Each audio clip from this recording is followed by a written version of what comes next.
అందరికీ నమస్తే. Welcome to my channel SS property అండి. మా ఛానల్కు మొదటిసారి చూసినట్లు ఉంటే లైక్ చేయండి, షేర్ చేయండి. ఈరోజు మేము అగ్రికల్చర్ ల్యాండ్ ఫామ్ ల్యాండ్ చూడడానికి వెళ్తున్నామండి.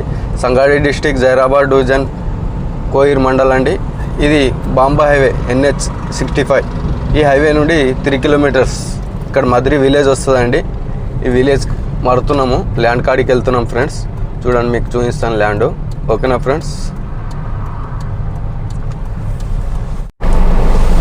ఇది మనకు జామ తోట అండి. ఇది మన మద్రి విలేజ్కి వెళ్ళి 1 కిలోమీటర్ లోపల రావాలి. నక్షపాట దారి. ఇది నక్షపాట దారి 33 ఫీట్ నక్షపాటకు ఉన్నది. ఇది వచ్చేసి వాళ్ళకు 14 ఎకరాలు ఉంటుంది ల్యాండ్ వచ్చేసి. మనకు అందులో 2 ఎకర్స్ ఇస్తారు. జామ తోట, మామిడి తోట. ఇప్పుడు ప్రజెంట్ జామకాయలు అవుతున్నాయి, ఎందుకంటే వాళ్ళకు అవసరం బట్టి అమ్ముకుంటారు. వాళ్ళకు అర్జెంట్ ఉంది సెల్కు, ఎందుకంటే వాళ్ళకు 14 ఎకరాలు 2 ఎకర్సే అమ్ముతారు. స్కోర్ బిట్ ఇచ్చేస్తారు మాకు కూడా. ప్యూర్ రెడ్ సాయిల్ ల్యాండ్ వచ్చేసి మన జైరాబాద్ గుట్ట దగ్గర, మన బాంబా హైవే గుట్ట 5 కిలోమీటర్స్ ఈ ల్యాండ్ వచ్చేసి.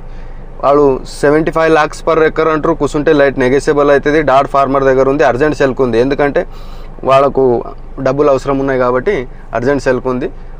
క్లియర్ టైటిల్, చౌపాన్, పచ్పాన్, కాసరా, అర్వార్, పాని మొత్తం క్లియర్ అండి. ఎందుకంటే వాళ్ళది పెద్ద బిట్టు. ఆ పెద్ద బిట్లకి వెళ్ళి మాకు 2 ఎకర్స్ ఇస్తారు. ఇలా మీరు జామ తోట మంచిగా, జామకాయలు మంచిగా అవుతాయండి. ఎందుకంటే కోయిర్ మండల్ కాబట్టి, ఇది కోయిర్ మండల్లో కోయిర్ జామ్ మంచిగా ఉంటుంది. కోయిర్ జామ్ ఫేమస్ ఉంటుంది. చూడండి ఫ్రెండ్స్, ఎవరైనా ఇంట్రెస్ట్ ఉన్న వాళ్ళు మా నెంబర్కి కాల్ చేయండి. ఇంట్లో ఒక బోర్వేర్ కూడా ఉంది. ఓకేనా ఫ్రెండ్స్? చూడండి, ఎవరైనా ఇంట్రెస్ట్ ఉన్న వాళ్ళు మా నెంబర్కి కాల్ చేయండి.